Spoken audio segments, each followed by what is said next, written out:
Welcome back to the most recent episode of the Drunken Dice podcast. I know it's been a while, but I'm Alex with my co-hosts Jim and Peter. We should have a fun day planned up for some crazy homebrew that Jim shared with us, and our favorite spells from the Ranger subclass. But guys, as we always like to start out, what is everyone drinking tonight? But I made a little cocktail, tequila sunrise, with bad tequila because I don't have good tequila. Just Jose Cuervo, the basic stuff. I am going with something a little strange that I tried on Sunday, so I know it's not crap. But it's, I'm going to not pronounce this right. Schofferhofer. It's a wheat beer, and it's pomegranate. Sounds like it would be bizarre, but it's actually fine. Pomegranate wheat beer? Yeah. Interesting. Hey, I am drinking a rye whiskey tonight, which I know there's some shock because I don't like rye whiskeys. This one, the Nashville Barrel. This was the barrel pick from a local restaurant in Georgetown called Local Feed. And unlike most ryes that go and punch you in the mouth with rye and just like to keep beating you with it, this one starts off with the rye, but then finishes off with a buttery smooth finish, and it is quite amazing. So much so that after I tried it, I asked to buy a bottle from them. I said yes. Nice. So it's 8 years old.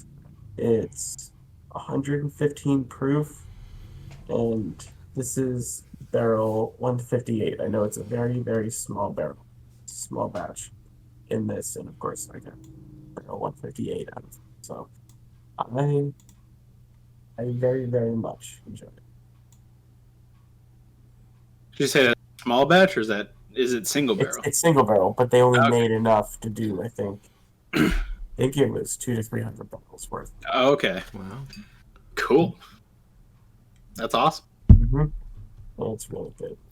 So, well, cheers, everyone, and then we'll get started to Prost. Cheers. start with some homebrew. Oh, I love homebrew. Love it so much. So, got some fancy candles for us. It has a name, like a person's name, as their candles. I don't know how to say the name, so I'm not going to. Fancy Pants' candles. Yeah, Goofy McFancy Pants' candles. So, candle lasts for an hour duration, Yeah. and like a candle, sheds bright light for 5 feet, dim light for an additional 5. But since this one's magic, it's an uncommon item, anything in that light is affected by the Zone of Truth spell. You must make a DC 13 Charisma saving throw. And if a creature within the radius succeeds the saving throw, the flame of the candle becomes a stark green to let you know it didn't work. Interesting. Kind of like it. It's weird, but I kind of like it. Seems very strong. Seems very, very Right. strong. Also, it doesn't specifically say that it's only particular creatures within the light or All anyone creatures. other than it's just So everyone creatures has to within see the it. lights. So everyone in that light, including the person holding the candle, must make this charisma saving throw, or I guess they can just choose to fail it if they want. But if you're trying to use it for interrogation purposes, Yeah. which I guess it's always the case, but For Zone of like with Truth. even Zone of Truth, but with this, like, I assume people are going to metagame, because if everyone rolls and you know, Alex, you succeeded, and it turns stark green, like, are you going to go, oh, I'll ignore that because I know he succeeded because we talked about our roles? Or am I going to wonder, is my character going to wonder if one of my friends succeeded and we're going to have to RP someone trying to lie? Yeah. Or are we just going to,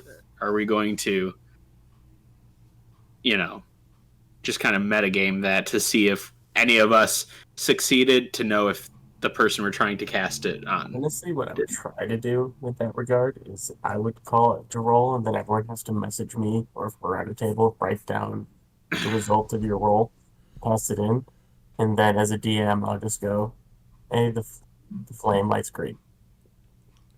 That could work. Yeah. At least that would keep the flavor of the thing going. Yeah. It's one of those where if Yeah. we're going to do this, we're doing it for this, so let's enjoy it. Yeah. It's just, I mean, uncommon item that casts a spell. I mean, you only get it for a total of an hour, but like, you could use this so often because it specifies. Forgot this part. It specifies that you can blow it out, and if it was like, it's a minimum of 1 minute taken off the duration. But if you only need to ask one question, Yeah. Okay, a minute, maybe a minute and a half taken off, Oh no.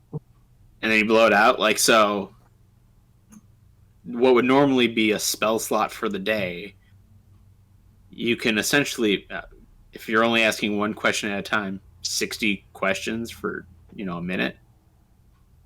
It's not bad. No, that's a lot, and that could be spread out over so much time because it's not consecutive. Yeah. It seems a bit powerful. Yeah. I think that'd be a fun cursed item. You have this sentient floating candle just following someone. It just goes, and then all of a sudden, like, I remember make random Christmas saving throws. And so now there's just random zones of truth around.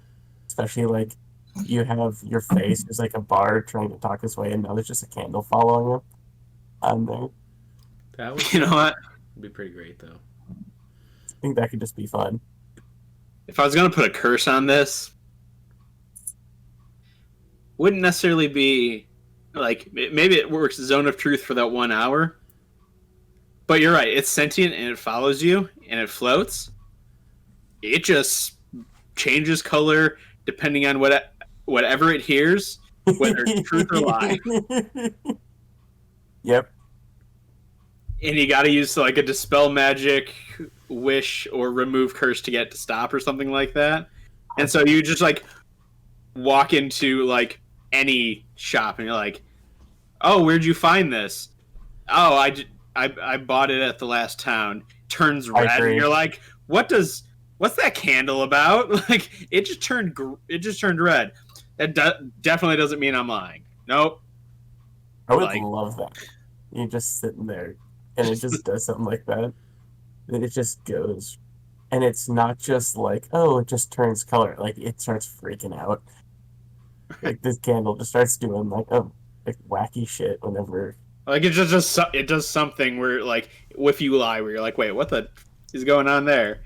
And then make it like, I don't know, like Arcana DC 15 to see if people can figure out, or identify spell or something like that to see if people can figure out what is going on with it. Maybe a higher Arcana too, like. And you now have disadvantage on all stealth checks. Because it's glowing all the time. Yep.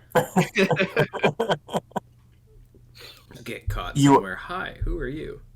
And disadvantage on persuasion checks. Hi, I'm Julia. Everyone's just freaking out. And like double disadvantage like, what's on going any on? sort of deception check. Yeah. You with a curse, this item is useful but still really fun. Yeah. And every so often, so with that curse, it's once a day you can activate that zone of truth for free without spending a spell slot, but you have to deal with all these other things. Well, You have to deal with the curse. Yep. But you do get a free zone of truth out of it. Yeah. Yeah, that'd be wonderful.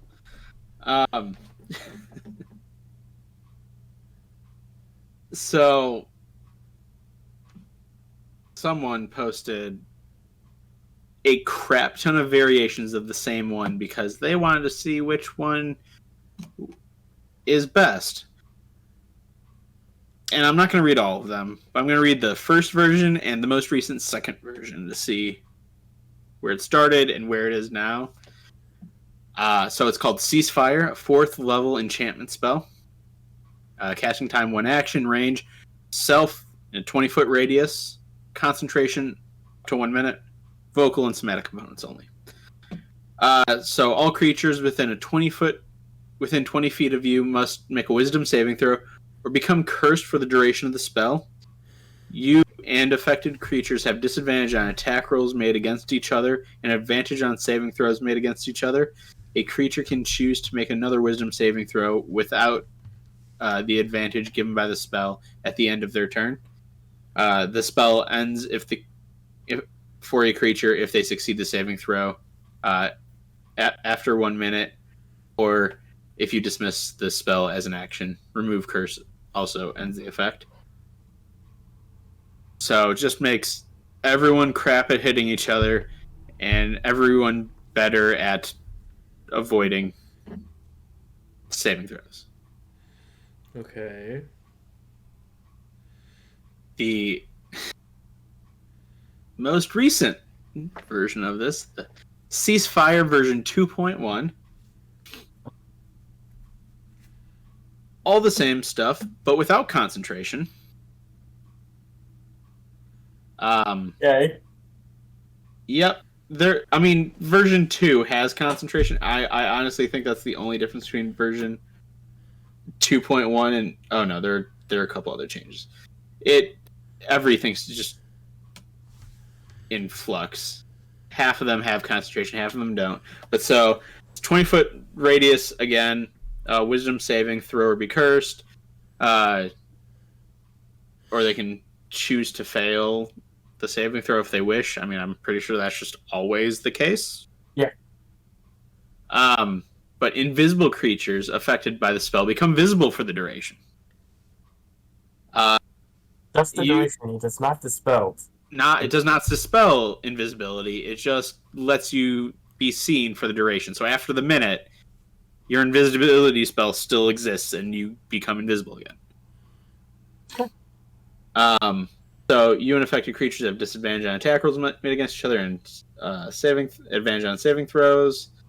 An affected creature that makes a special attack against another creature does so with disadvantage. I assume that's more for enemies who have special weird attacks, like legendary actions and such. Yeah, and not just weapon attacks or something like that. I don't know, because that's stated really weirdly. I don't know. Whenever an affected creature makes an attack or casts a harmful spell against another creature, they take 1d4 psychic damage for each attempt. Yeah.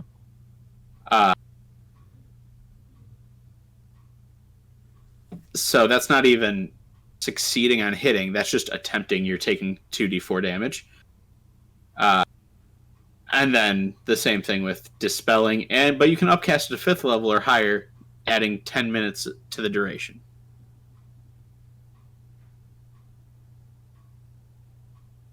I mean, a previous version, the 2.0 version, has concentration and it's 3d6 psychic damage for the attempt. I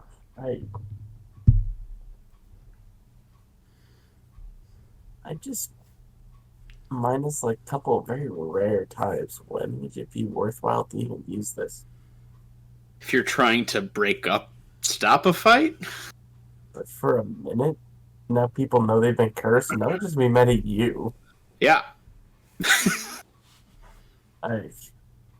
Yeah, I mean, I hope the person with the charisma can get everyone to,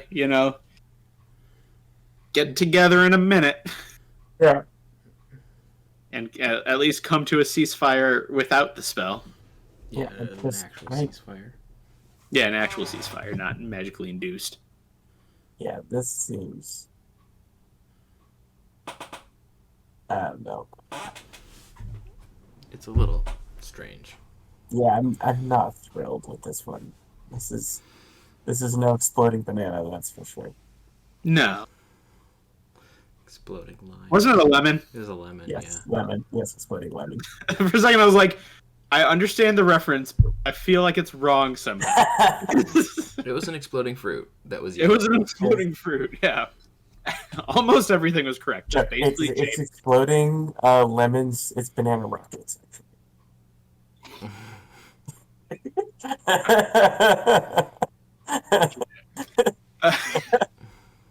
Touche. Yeah, I'm not super thrilled about this.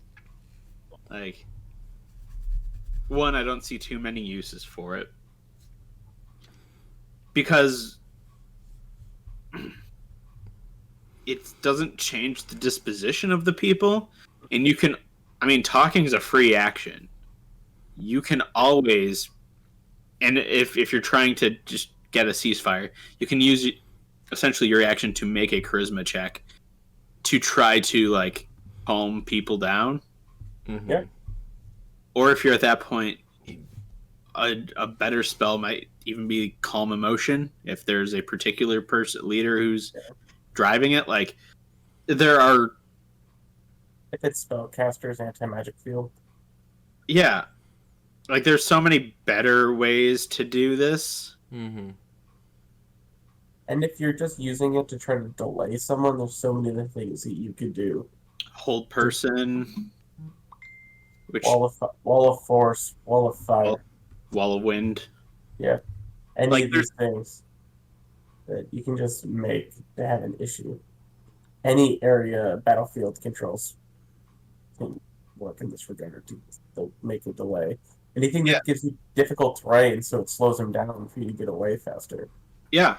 Also, you have spells like compel duel if you're the essentially the tank and you're like, no, focus on me. I'm not going to fight you because we're trying to resolve this, but I'm going to make you stop focusing on everyone else while I try to, like, calm you down.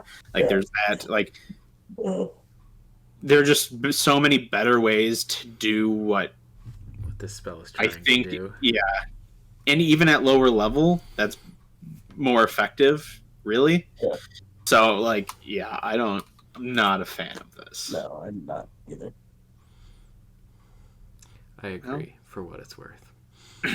It's worth as much as people want to listen to you, which, you know. We're not going to put a number on it, but let's just say there's a 0.0 in front of it. It's above 0. Maybe a minuscule amount, but it's above 0, Peter. Oh, okay. You're great. And no one listens to this, so I don't think I actually haven't even looked, but I should probably, like, send tweets out about this thing on Friday. Probably. Actually promote it. Oh, what's promotion? Yeah. What's It's work. That's what that is. All right.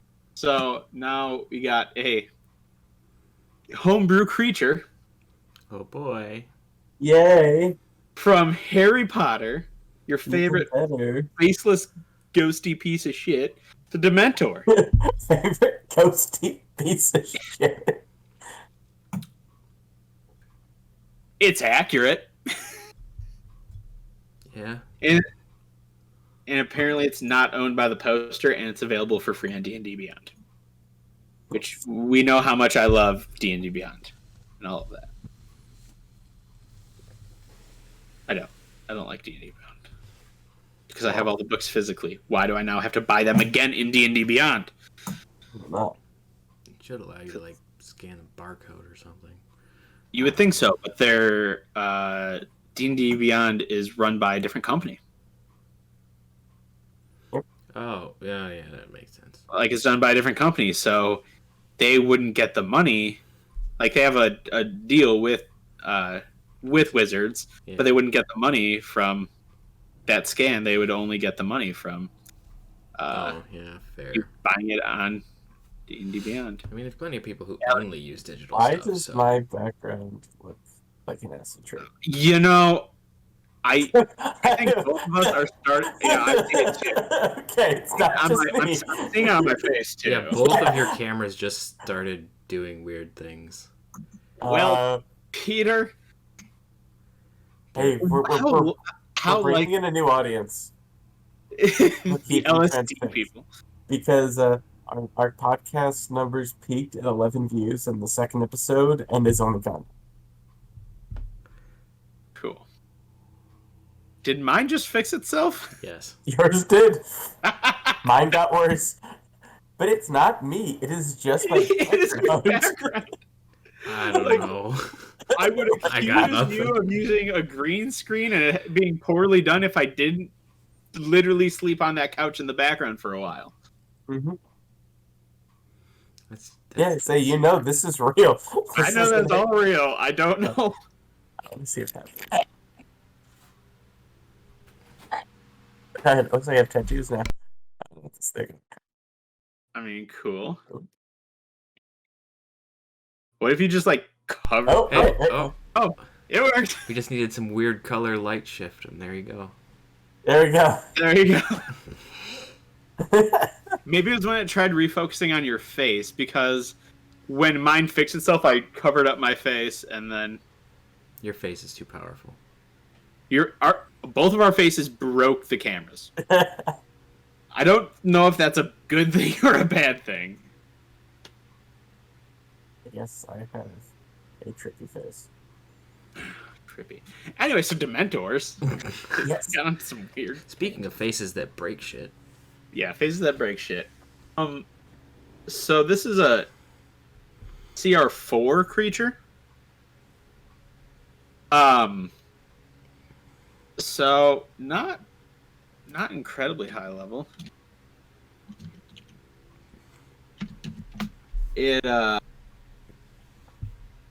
I just realized maybe knowing things that it is like would be good.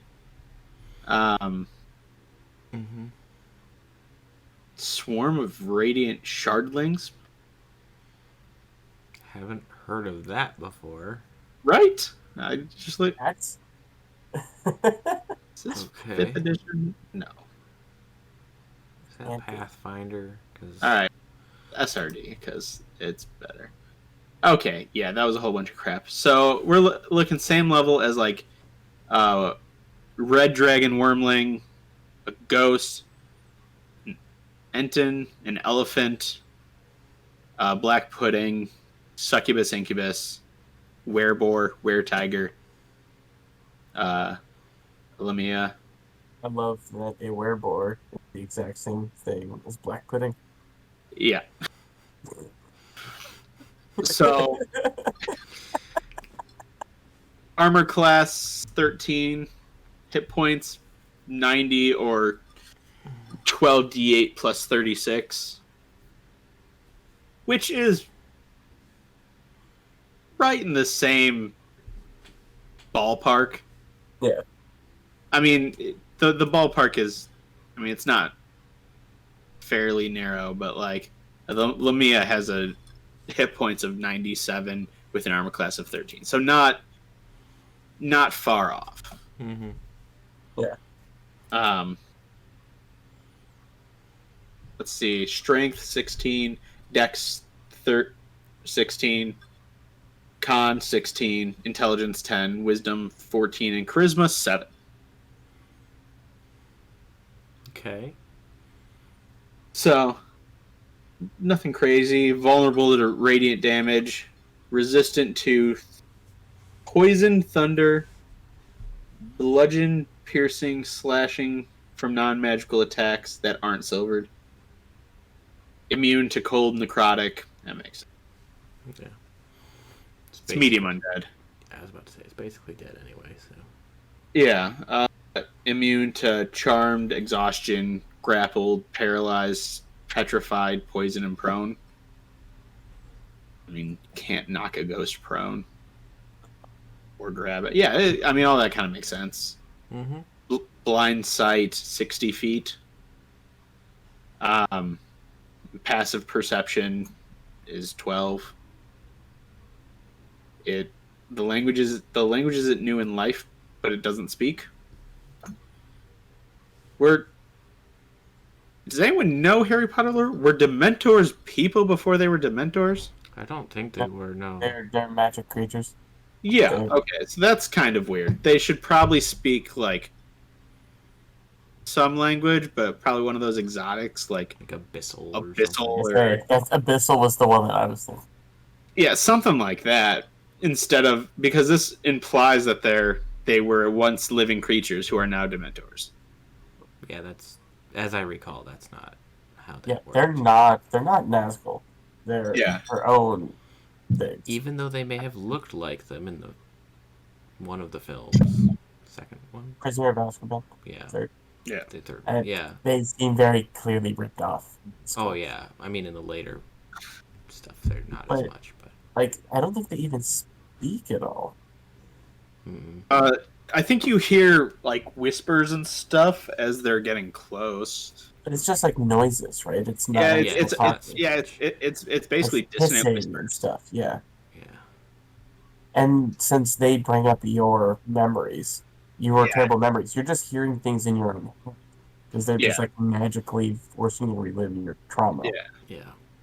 I mean, minimally, this does say they don't speak, so it's mainly just about what they understand. Like, if you talk to them, try to. But Yeah, good luck reasoning with a Dementor. Although, in the books, they can be ordered around by certain people, so... yeah, I mean, they got a deal over there at Azkaban. Yeah. It's part of the deal, so you would assume they understand language. Yeah. And so, all right.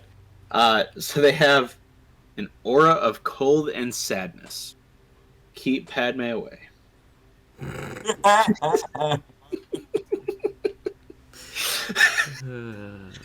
So when a creature first enters or starts its turn within a 15-foot radius of the Dementor, it must make a DC 14, either Constitution or Wisdom saving throw.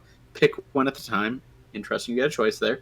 On a failed save, the creature takes 5 cold damage, or 1d6 plus 2, for Constitution, or psychic damage for Wisdom. No damage on a success. So there's kind of like a constant cold or psychic damage if they're close. Okay. Interesting. Then their actions, they have Deadly Grasp, melee weapon attack. Guess it's a weapon. Alright. So plus 5 to hit, reach 5 feet, target 1. Damage is 8 or 1d10 plus 3 necrotic. The target must succeed a DC 16 saving throw or be grappled or knocked prone. Okay. I'm just going to say this would not be a weapon attack. Just be like a melee attack. They're not holding a weapon to do this. This is their hands. I mean, if you added like a claw to it, then I guess you might be able to classify it a weapon. But other than that, Yeah. I mean, that's not crazy damage. no. Uh, Do you have the Kiss of Death on there? they do have the Kiss of Death on there. Nice. So the Dementor's Kiss. A grappled target must succeed a DC 18 Constitution saving throw, or take 27 5d8 plus 5 necrotic damage. The target takes half damage on a successful saving throw. If a target is reduced to 0 points by this attack, instead of dying, it becomes a Dementor after 1d4 days. A remove curse or greater restoration spell can prevent this transformation, stabilizing the target at 0 hit points. Once the transformation is complete, nothing short of a wish spell can reverse it. That sounds like the Nazgul to me.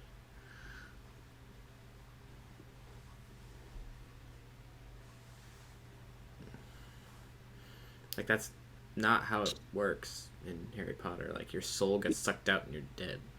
Yeah. No, you're not dead. You are not dead. It is mentioned specifically. It is a fate worse than death. Yeah. Yeah. That's right. It's been a little while. But your soul is still sucked out, and don't think you can get it back. No, I do not believe so. That person. I feel like you're an empty husk of a human being. Yeah, I think that's the general. It's a living death, basically. Yeah. Also, so this doesn't specify.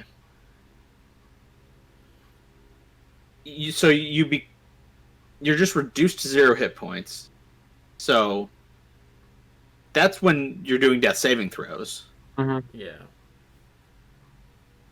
So are you just like, even if you're stabilized and given a healing word or something like that, will you still become a Dementor in 1d4 days? That's kind of what it insinuates. Yeah. So you go down because this thing used the Dementor's kiss on you. Your cleric casts healing word to bring you back. That's not a remove curse or greater restoration spell. Oh. 1d4 days, you still become a Dementor.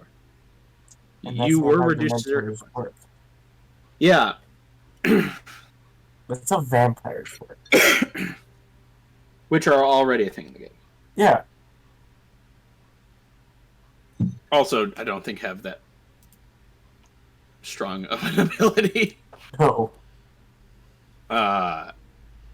Yeah, I was with it for a while there. Yeah. Until that last thing. Yeah. It seems a bit much. Like the rest of it's interesting, interesting flavor and all that, but then just the automatic 1d4 days you become something just doesn't matter. Yeah. That seems a little much. Greater restoration or remove curse. What? Would you have that at that? I don't remember. Because CR4 insinuates that like a party of 4 at level 4 can take it on. Yeah. Like party v Dementor. I'm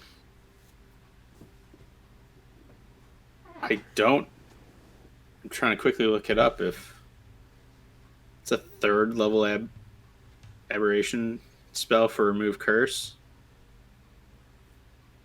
Don't think your party can save you. Maybe at 4th. I don't think so.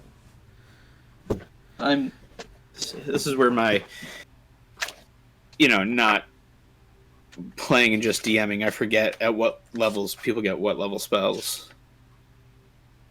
Okay. No, you would need 5th level for a 3rd level spell. Yeah. So yeah, it's just a fate for you. And once you are transformed, which is probably going to happen then, only a wish spell can reverse it. Yeah, the only way I see an ability like that going is something that the players have discovered this type of creature exists in an area that they are going, and the entire point is to have an encounter where the players don't try to fight it. Yeah. That's not something you spring on the players. That would have to be something that is known, and they willingly took that risk to try to fight this thing instead of just saying, nope, I'm out. Like, it would be an interesting minion for a mid-level party before a main boss. Mm-hmm. Like, throw a few of them in there against like a level 9 or 10 party. Oh, man, fine. That would be more interesting, and I think a better use of this. or good use of this. Yeah, that last ability just really kind of fucks it. Yeah. It would have to have a weakness of some sort. Like in Harry Potter, there's a spell specifically designed. Yeah, well, it is To vulnerable to radiant, so radiant damage is doing more. Yeah.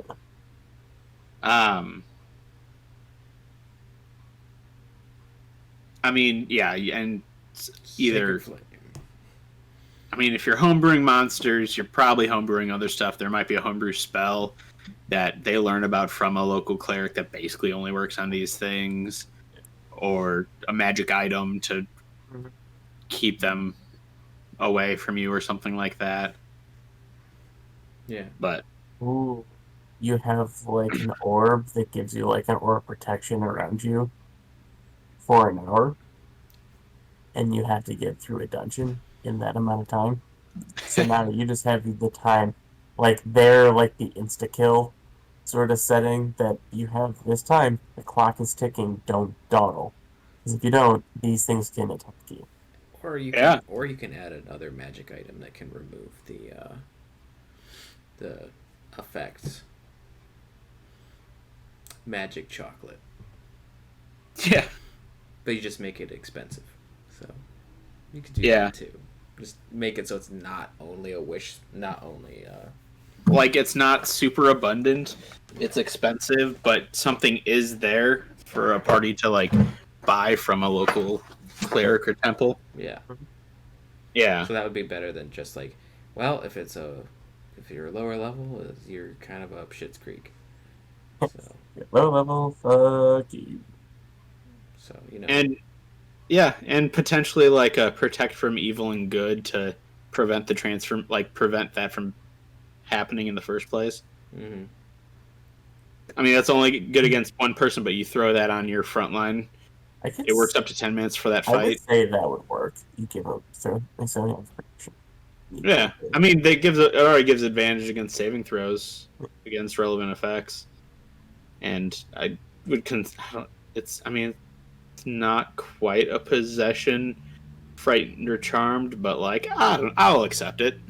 Say, Yeah. if we're homebrewing this thing, we can add an extra homebrew to make a spell Yeah. that clearly fits Yeah, the gist of what we're doing. So. exactly.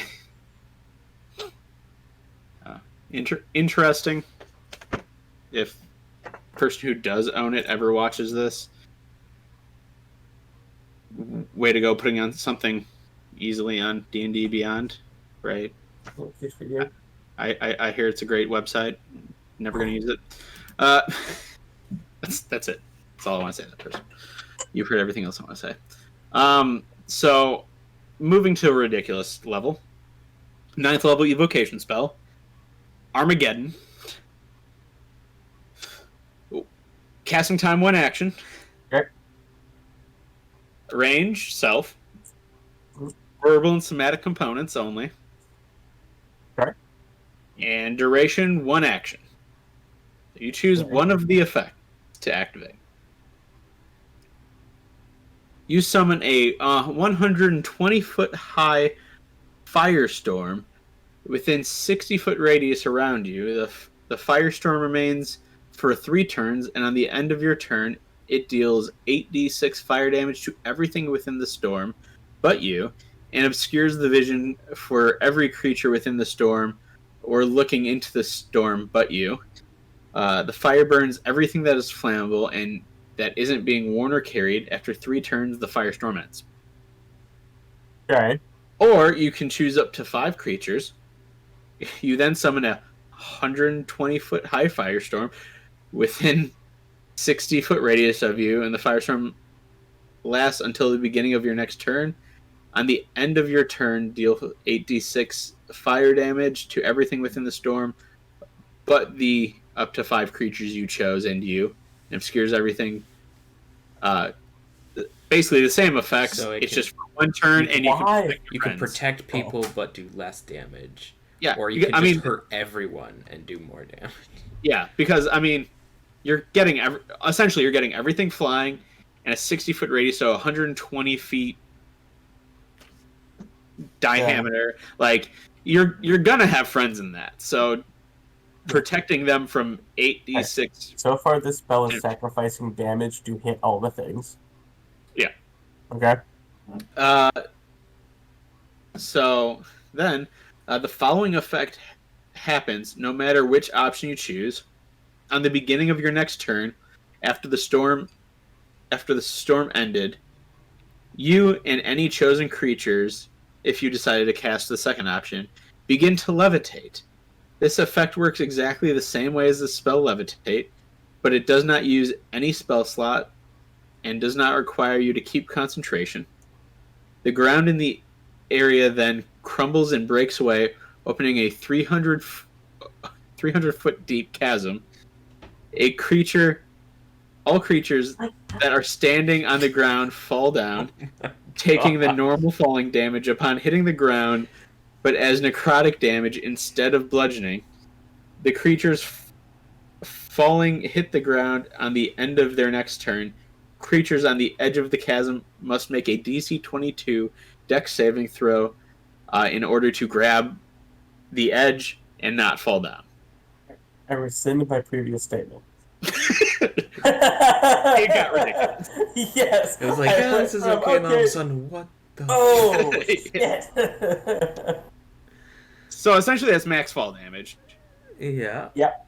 300 foot, it easily is beyond what you would need for 20d6, which I believe is max fall damage, if I remember correctly. Yeah. And they're not coming up from that. They're not coming up from that. And And that's necrotic damage instead of bludgeoning. Well, the so things that have wings, are they still flying, or are they on the ground now because of the firestorm?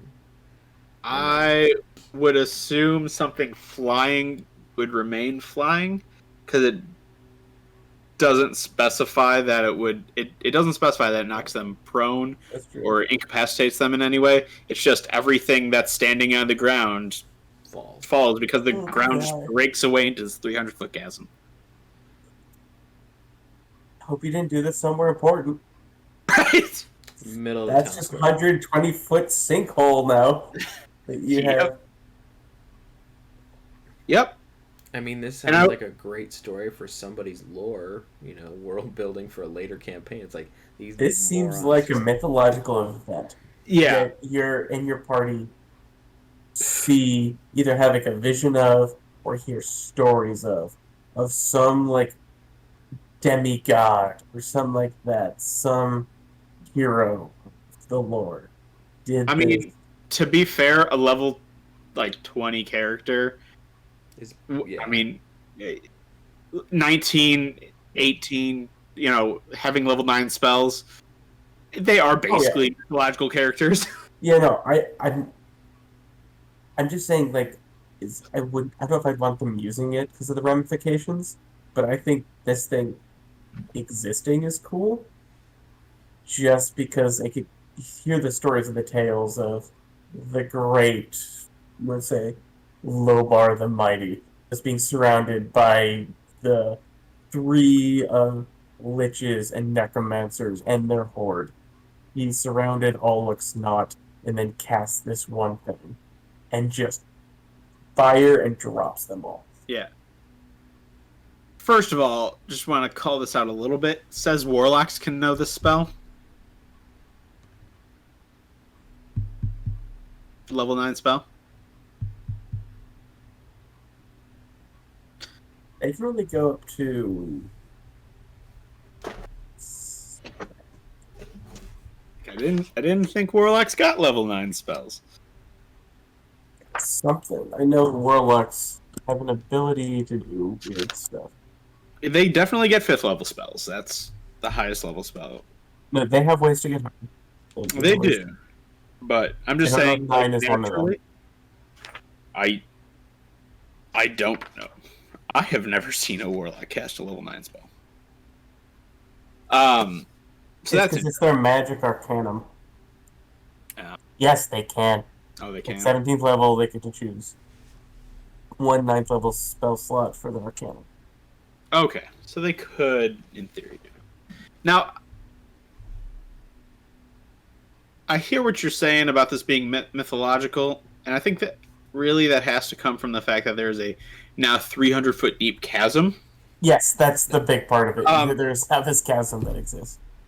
Because just to put this into context, another 9th level spell, Meteor Swarm, which has the range of a mile, Yeah, that's a. and does 20d6 fire and 20d6 bludgeoning. Yeah, that one is It also burns everything and all that. So,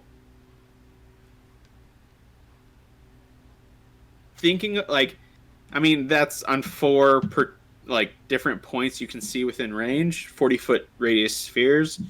So, in total, the same. Well, I don't think you can. I don't think 4. Well, maybe 4 40-foot radius spheres would be roughly similar size to one 120-foot radius effect. 120-foot diameter. Like, I don't think you just add them together because there's space between. Yeah. I don't know. Math is hard, and I'm not doing that high-level math because I just thought of this potential. I just think of that one asshole high-level person who's just like, you know what I want? I want a chasm here. The next day, you know what? I want a chasm here too. You could do that.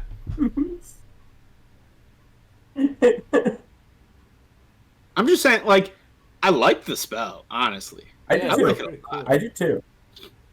And damage-wise, it starts looking a little more powerful than something like Meteor Swarm if you take the first option, because that's essentially an additional 24d6 fire damage. Yeah. So in addition compared to Meteor Swarm of 4d6 fire damage, and over a longer period of time. But because your friends are most likely within 100 or within a 60-foot radius of you in this battle, like, they could get out essentially in time before the chasm falls while taking this damage. But also, since it obscures vision, depending on how you want to rule that, they might not, because they might get turned around in the firestorm. So there's way more risk to it than something like Meteor Swarm, because you choose the points in Meteor Swarm. Yeah. So I like it. Like, I like this spell. As a 9th level spell that makes things go boom, I like it a lot. Yeah. I would love to have this, like, a spell like a big bad would have. Sure. Like, especially just going into a world, your party encounters just a unnatural amount of deep chasms. And you're just like, what the hell is going on? Why are there chasms everywhere? Be interesting. Perfectly circular ones as well. What, almost created magically. What the hell happened here? Be interesting. Mm-hmm. I like this a lot. I like that one a lot. I just kind of like this. And then they counter a lemon. Oh my god. I will not drop those splitting lemons. I love them. I love that. They are pretty You do. great. Fantastic. Yeah. This is just wonderful. Mhm. I love it. I love it so much. Two more things, one fairly quick one, and then one to get into a little bit. So the first one is a magical hand axe called the Hell's Retriever. It's a +3 hand axe. It requires attunement. It has 10 charges that reset at dawn. The Hell's Retriever is an ancient hand axe with an incredible power mastered by the Hellbound called Hareshna. While attuned, you gain resistance to fire damage. You can use Hellish Rebuke at 2nd level by expending 1 charge. When you hit a creature with the Retriever, you can choose to expend 2 charges to deal an extra 76 fire damage. Or by expending 5 charges, you can throw Hell's Retriever in any direction you choose in a 60-foot long, 5-foot wide line. Each creature standing in that line must make a Dex saving throw DC 19. The creature takes 10d6 fire damage on a fail, half as much on a successful one. On your next turn, as a bonus action, Hell's Retriever will boomerang back at you in the same line if you're still in place. Each creature still standing in the same line must make another Dex saving throw or take another 10d6 damage, or half as much on a successful one. If you move away from your place more than 5 feet, or you're knocked prone or unconscious, Hell's Retriever will boomerang back at you, dealing no damage. Each time you use Hell's...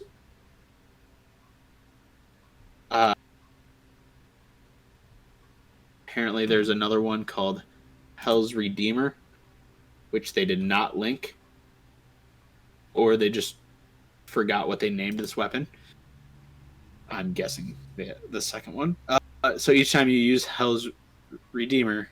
Oh, that's the name of it. I'm stupid. It's the name of this ability that uses 5 charges, because I'm stupid and can't read.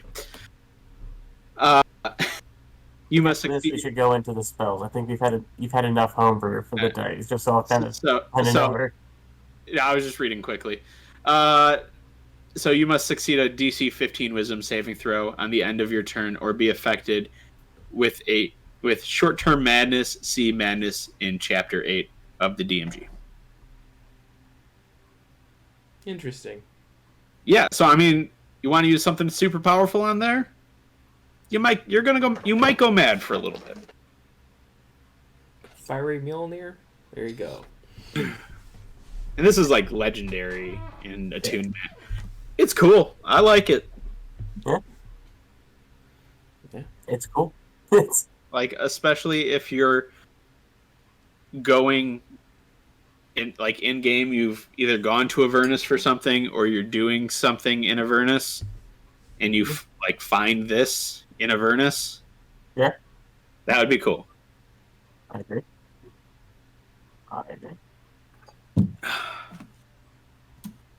I say we should get into the Ranger spells. Yeah, let's get into the Ranger spells. We don't need the Path of the Philosopher Barbarian.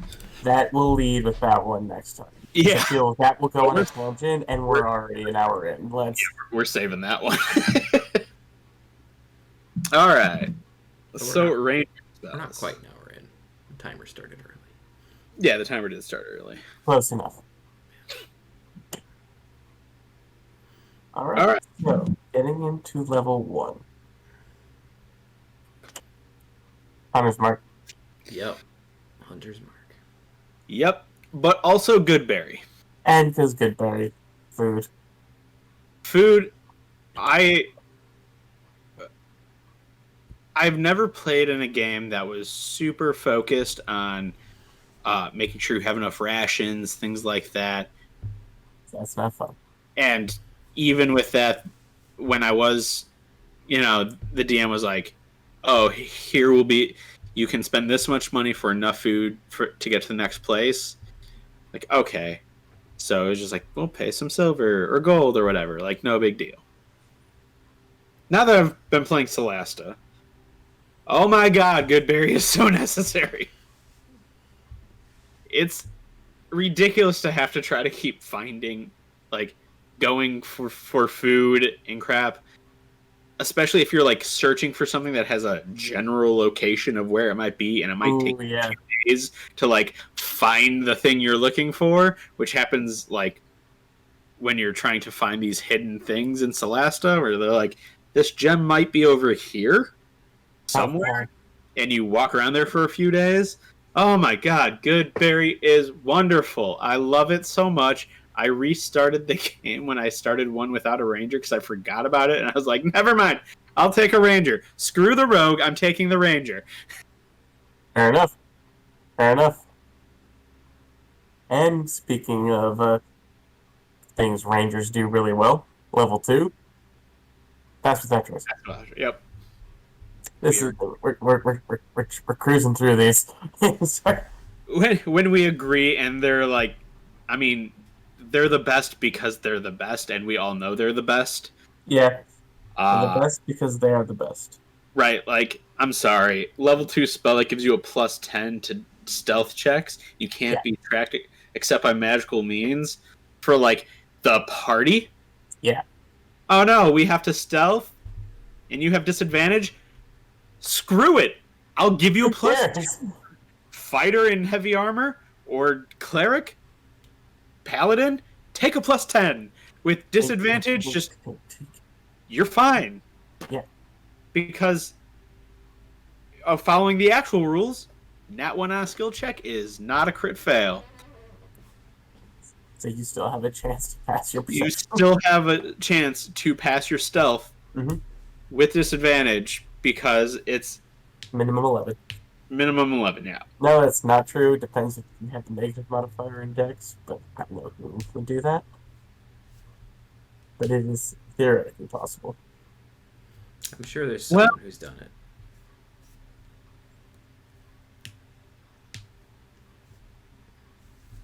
Technically, the spell doesn't say it adds 10 to your stealth. It says you have a plus 10 to dex stealth. So it could be ruled that it does not say you already, like, you have a 5 proficiency bonus and 5 in dex, could potentially do nothing. I don't know if it's been ruled by, like, the head honcho that we all go to when we need help ruling on things as DMs, Jeremy Crawford. But potentially, because the spell is written in a certain way, you could rule that.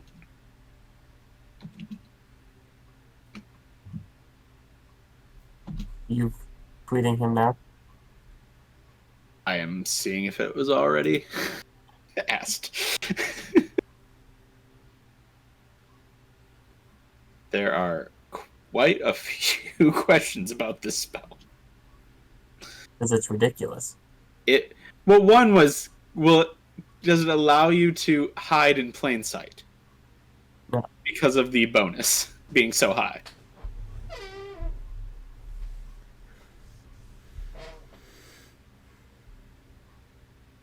It'd be special if it did. Yeah.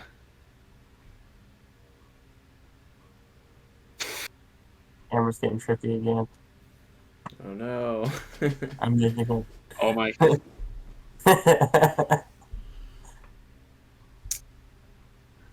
Make it get the camera focus.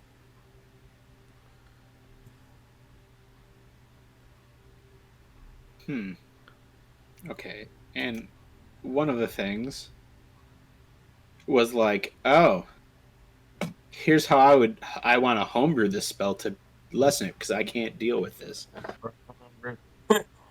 Hey, while he's looking, I'll go over my 3rd level spell, which I chose Lightning Arrow. What I chose like what? it, Lightning Arrow. Because it is a good way for the ranger to do some area of effect damage, even though they're likely going to be an archer. Because that's how rangers are the most to be. So, when you make an attack, you get to shoot lightning. And your target will take 48 lightning damage on a hit or half as much on a miss. Then, however, if you hit or miss, all creatures within a 10 feet of the target have to make a dex saving throw or take 2d8 lightning damage or half as much on a successful save. This has the potential to deal a decent amount of damage in an area that rangers generally can't do, which I think is really nice. Yeah.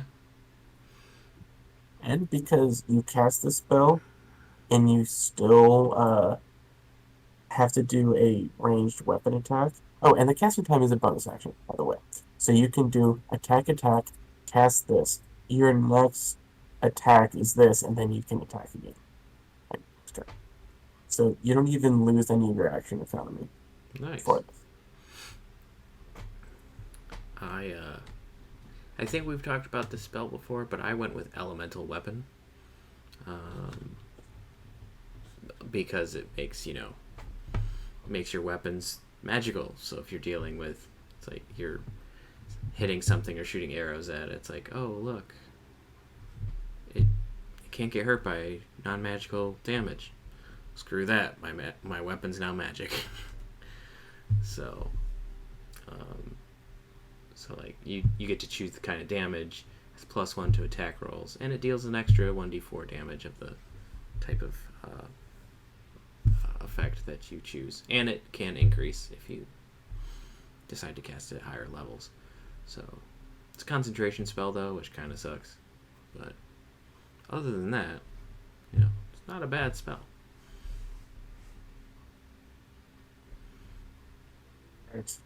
Have you found a verdict? So it does stack on your normal one. Cool. But you can't stack multiples from multiple casters. All right. So 2 people can't both cast Pass Without Trace and add a +20. That would be insane. That would be insane. Hilarious, but insane. Also, as Jeremy Crawford does clarify, it does not cover up your smell. Fair enough. Yeah, So the bonus to stealth does not make you harder to smell, though. So if you have like dire wolves chasing you, you're still screwed. Yeah, it's visible tracks and concealment, Cool. Not invisibility. All right. Or not smelling like shit. Your third level. So my third level is Conjure Barrage. So throw a non-magical weapon or fire a piece of non-magical ammo into the air and create a cone of identical weapons that shoot forward and then disappear. Each creature in a 60-foot cone. 60-foot cone is so much area.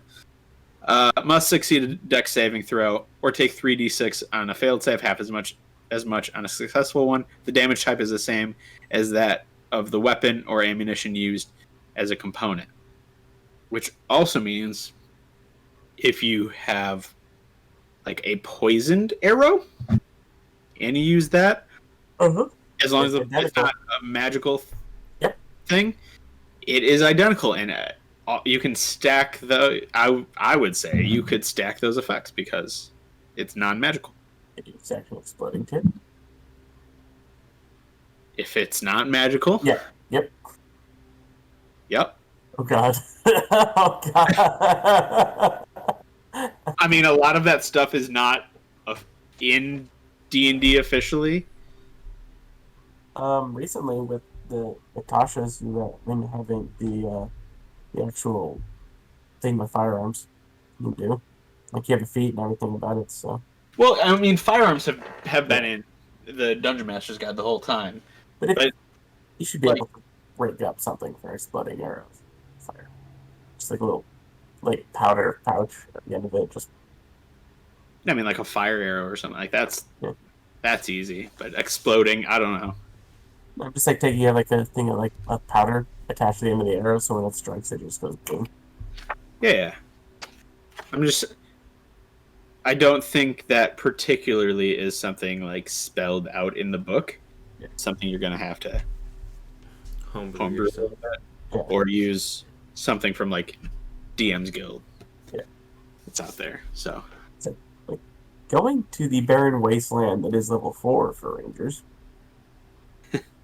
I went with Summon Element. Yeah, me too. All right, there we go. It's action economy. Elementals are pretty great. Yep. Merry Christmas. If you like Fae, do summon living creatures, but Summon Element. Yeah. And then level 5. Level 5, I went with Swift Quiver. Did anyone not pick Swift Quiver? Same? Yeah. Cool. Yeah, the ability as a bonus action to attack twice is just amazing. Ammo? What's ammo? it just shows up. And sure, it disappears afterwards. You can't collect it, for when you're not using the level 5 spell. But, that's 4 attacks. And it's a bonus action too. So you can cast it, attack. Mm-hmm. Yep. Here you go.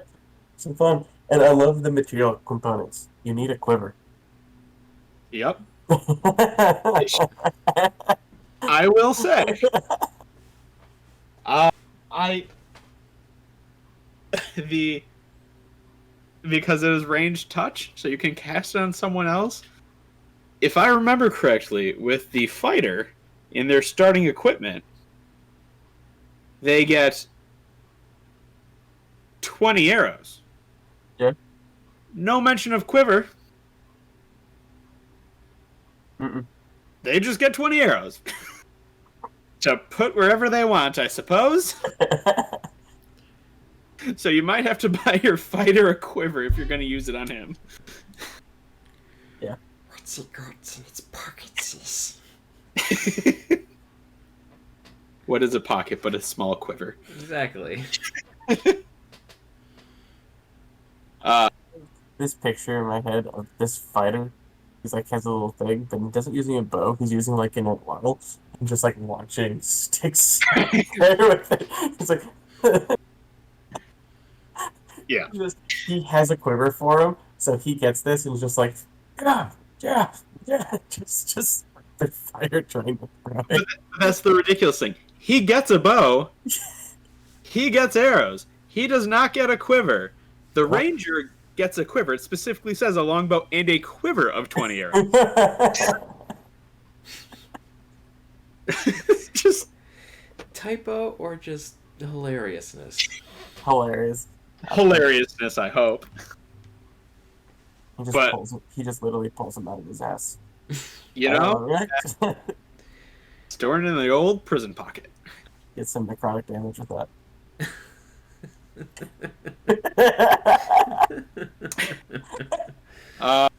Or potential to, like, give a disease. E. coli. Oh, no! But would he have to be wearing a kilt into battle? Yeah. Does he have to be wearing anything into battle? A fighter, yes. It's not a barbarian. They need armor.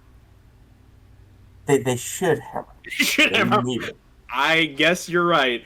A fighter could especially if it's like a lizard folk fighter. I just suppose. Think of this thing. You just stuff comes running at you. He stops, pulls something out of his ass, and shoots it at you. Would the act of pulling it out of your ass require an action, though? So I feel that's a little more in depth than just like pulling a quiver or. And a Why? It's the exact same distance. There's a little bit more involved, and it's not quite the same distance. The quiver here, one solid move. You're gonna have to do a little squat thing to like, and bend. It's more involved. Takes your bonus action. Takes your bonus action. Your bonus action. Or just it adds loading. Yeah. The loading quality to whatever weapon you're trying to do this with. By taking crossbow action, you can ignore.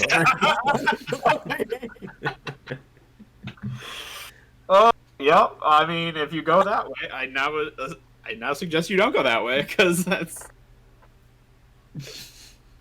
Oh god, that's terrible. That's how you cock the crossbow. You just like go down the crack. It loads.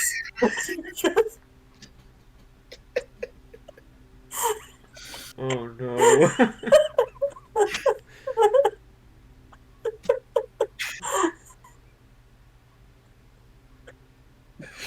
What's wrong with us? A lot of things. A great many things. Yep. You're being our friend yet? So, welcome to the Drunken Dice podcast, where I try to break Jim and Peter on the most regular occasion. You've been successful like the last 2 times. Yeah. And, oh. Right. Oh no. And those are folks just shit a lemon. And I got it again. Oh, nope.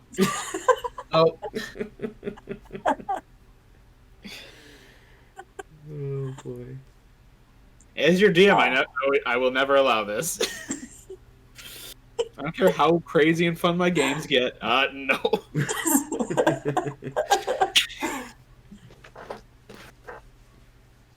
On that note, how is everyone's drink? Empty. Empty up. Mine was pretty great. I Good. quite enjoy it. It sounds like it's a weird thing, but it's pretty great. So this was really good. Trying not to go through this thing too fast. There should be some left when you off of the so you have to have some. I will say, with my drink, beautiful thing about tequila sunrises, citrus really covers up the taste of alcohol. So even if you have bad alcohol, you got a bunch of citrus, you're good. Yep. It's citrus covers up the taste of alcohol way better than sugar ever does. And prevents scurvy. And prevent scurvy. I will and that was my main goal tonight. Prevent scurvy. You know, that super common disease in the 21st century. Yep. Everyone gets it, you know? All right. Almost everyone, but not me. Thank you, everyone, or the one person, as it turns out, who bared with us for this. Say, we like you. You're the best. Hi, Dom. I'm not. No, it's probably Nathaniel, but. Probably. All right. Thank you very much. Bye. Bye.